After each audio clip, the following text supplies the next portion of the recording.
Hello, welcome to Paul's Take. So, lately I've been thinking about trading in my Jeep Liberty for a Jeep Wrangler. Why? Well, let me tell you the reasons why I'm thinking about trading it. There's nothing wrong with the Liberty. The Liberty is a great vehicle. I feel like it's definitely underrated.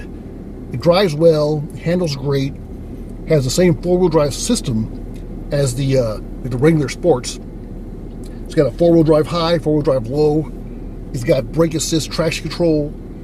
It's got independent front suspension, which the Wrangler doesn't even have. So, but there is the only, and it has a hard top, which I like. The convertible factor is not a factor for me. You know, it could be cool, I guess. I know the kid would like it. The main thing pushing me to get a Wrangler is I really feel like Liberty did such a good job at kind of like perking my interest in off-roading so much that I want to go more. I want to go further into it. Even though I haven't really done any big, huge, epic trips off-roading, I do little stuff, and I just want to do more. And I got stuck a few times, most of the times, trying to demonstrate that I could get unstuck, and failed. But I really liked the off-roading experience. And I think that even though you can modify a Liberty, you can modify the heck out of a Wrangler. And the Wranglers, I mean, it's almost like Legos almost, or like a Harley Davidson. There's just so much stuff you can do to it, to customize it. And make it really your own kind of, your own idea of how a Wrangler should look. You can do it yourself. I mean, you can create your own image of the perfect Wrangler for you. And one more thing I forgot to mention while I was doing this film, that the Wrangler comes in a manual transmission, 6-speed manual. How fun would that be?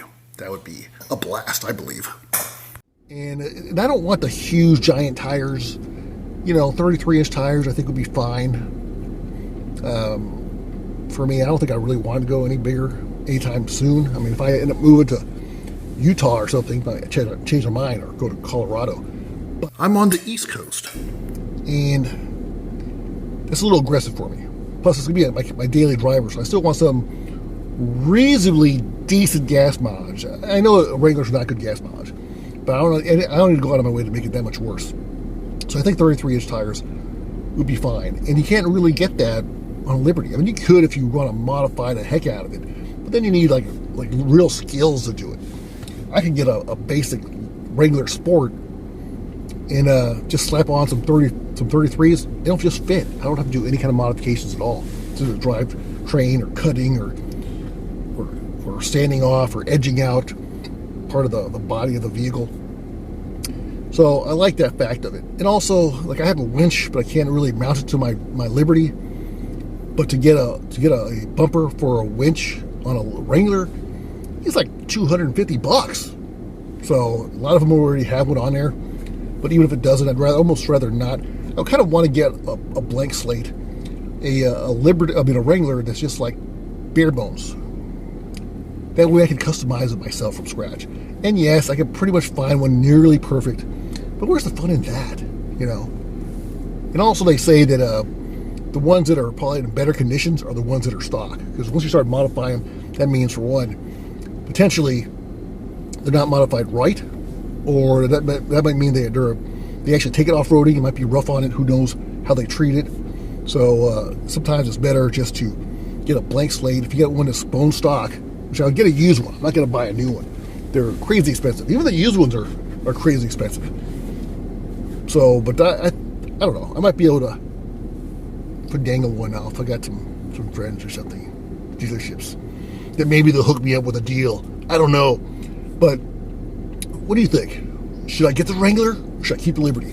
Now, I got to admit, there's the two things I like. The one thing I like about the Liberty and the one thing I don't like about the Wrangler is the Liberty actually is unique, right? There's Liberties out there, but like mine has a 2-inch lift and a 1-inch spacers on my wheels. I got little bigger tires, and it's unique. It stands out. It's not a cookie cutter. Whereas a Wrangler, there's just so many people have them. They're everywhere. It's so trendy. This almost too trendy. I almost don't like it for that reason. But it also makes it more expensive for basically the same vehicle. There's not much difference mechanically, and you got to pay through the teeth to get one. It's just they're not. It doesn't equate. It doesn't really rationally. It's not that much better of a vehicle to pay that much more for it. So that's kind of disappointing. But I don't know. I think in the long run, I got that itch. The Liberty, it's like the gateway vehicle, the gateway off-road vehicle, because it got me interested in off-roading, got me really excited about it, makes me want to do more, it makes me want to modify and do all kinds of stuff. I know I disappoint a lot of people. They're like, hey, you're a Liberty guy. And I do. I love the Liberties. I love them. They're great. What do you think? Should I keep the Liberty or should I get the Wrangler? It'd be like a Wrangler Sport. I got an eye on a couple of them. So what do you think? Should I do it or not?